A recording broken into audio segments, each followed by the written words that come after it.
March 1st, 2025. Grandmaster Ultra. Seen these tunnels on YouTube many times. Now we get to experience them. Whew. Just started, about a half mile in. Now we're inside the tunnel. How cool is that? All right. So the wind has calmed just a little. It was really windy. Checking in, it's just a little over 5 miles. We're probably 5.5 miles in on this 50-kilometer run. Walking while I record. Not a professional by no means. It's beautiful out here today. It's slightly overcast. It's keeping the heat down. Chilly at the start, but it's supposed to be hot later on today. That's the part that's going to be a challenge. There's a lot of rocks out here, a lot of climbing, lots of climbing on this trail. You have to watch close because you clip a rock and you just about tumble. Almost went down twice, but saved myself. Not a ton of runners here. This race is for people 50 years and older. A month from today, I will be 60. And I wanted to do this race for many years. So here we are. Fun times. Alright, try checking at mile 10. Checking in at mile 10. Just passed a very nice aid station. Retired couple that stay in their motorhome out here in the middle of the desert. You can see it's all sand we're walking on here right now. A little hard to run on, but it's doable. It's warmed up some, so time to try and cover up. Probably make me hotter wearing the hat, but still the right thing to do. This has been a really good run, a little challenging, a lot of fun.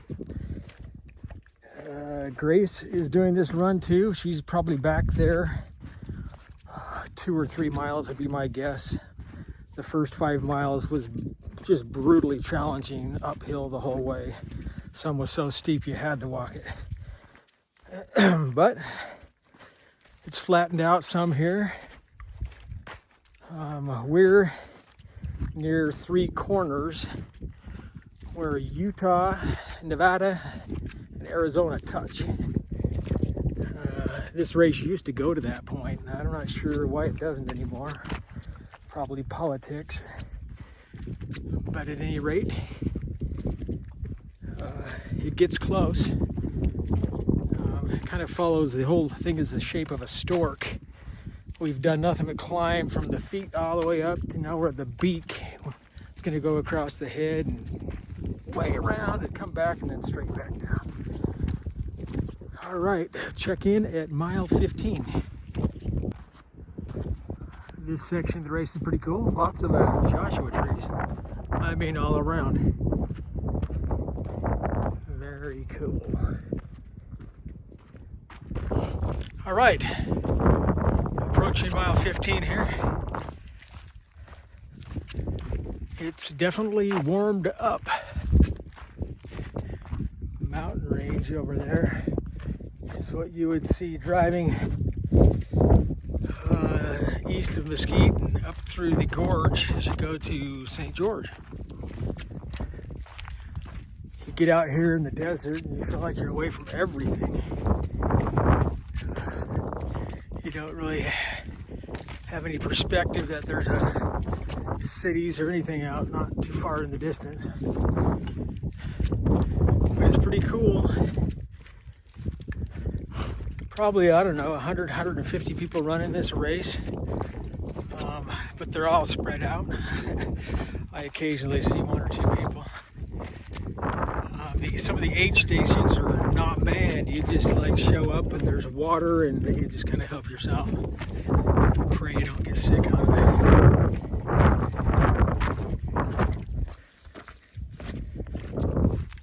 But it's all good. I just had my cheese and salami sandwich, which gave me a ton of salt. I have a little salt vial and I lost it already. So I have no salt other than what's in my nutrition that I brought. But I think we'll make it. All right, 5 more miles. We'll check in at mile 20. All right, a little earlier than mile 20. It's actually just past mile 19. This is called Thelma and Louise. I don't know why, but they put bras and underwear all over the fence here. Check out all these guys.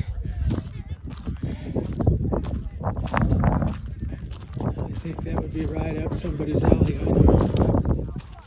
How cool is that?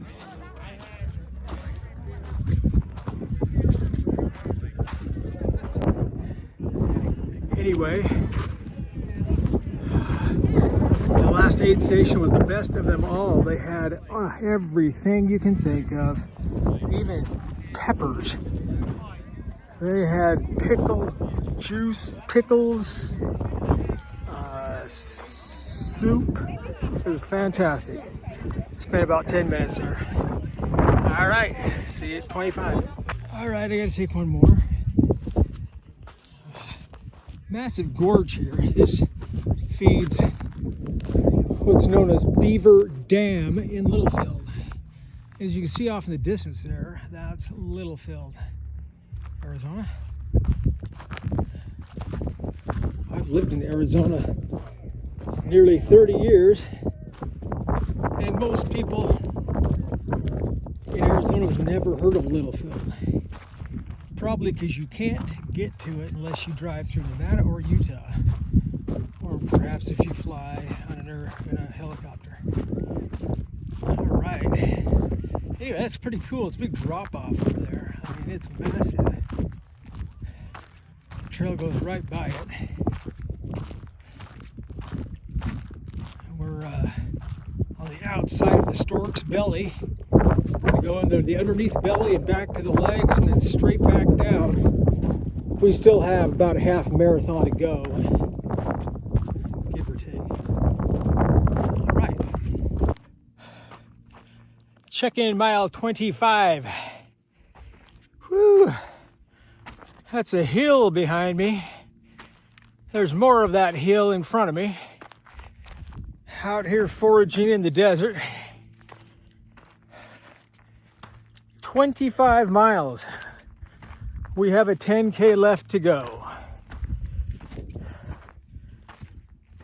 Approximately. Last aid station was just down and up the hill back there. Fantastic again. Very kind people. They want to get what you want for you. They just want to cater. That's how a race should be, huh? Fantastic. This is a pretty steep hill, so I normally wouldn't be running this anyway. I did come across a gentleman who was running the 100-miler, which started Friday morning. It's Saturday afternoon, and he's still out here. He was hallucinating, disoriented, so I took some time and guided him to the next aid station. He was really he says he was lost. So we got him to the next aid station. He got sufficiently nutritioned up and is on his way to finish 100 miles. He has about 6 miles left to go himself.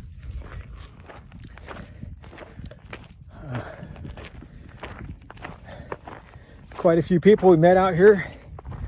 Some doing 50K, some 50 mile, some 100K, some 100 mile. All of which are over 50 years old. Figure that out. Yeah. Healthy addiction, folks. It's good to turn off an unhealthy addiction and turn on a healthy addiction, which is basically what I did. about 2006, 2007. All right, we're at the top of the hill. We get to go down now. See you at mile 30. Full marathon point, 26.2 miles. And it's not over yet.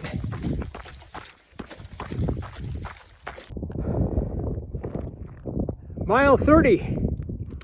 As you can see, we can see the I-15 in the distance. We go forward on this trail, underneath the I-15, climb one more hill, and then we're done. We have just over a mile left to finish the 50K.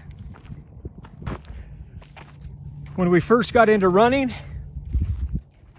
Grace and I used to go run 5Ks in Carlsbad.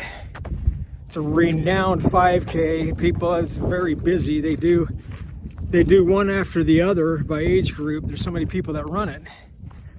And one year they implemented the all-day 5K. And I used to think, how in the world could somebody run 5K after 5K after 5K? Well, it is possible.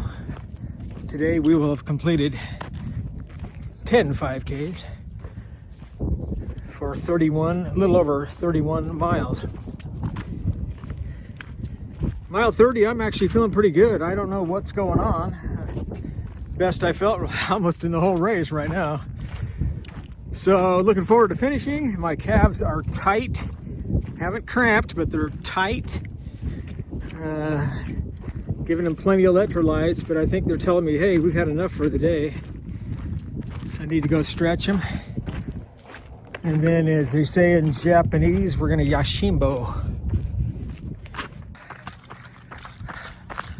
After a massive climb, we run into the finish line right here. Ultras, you don't have a lot of people cheer you on.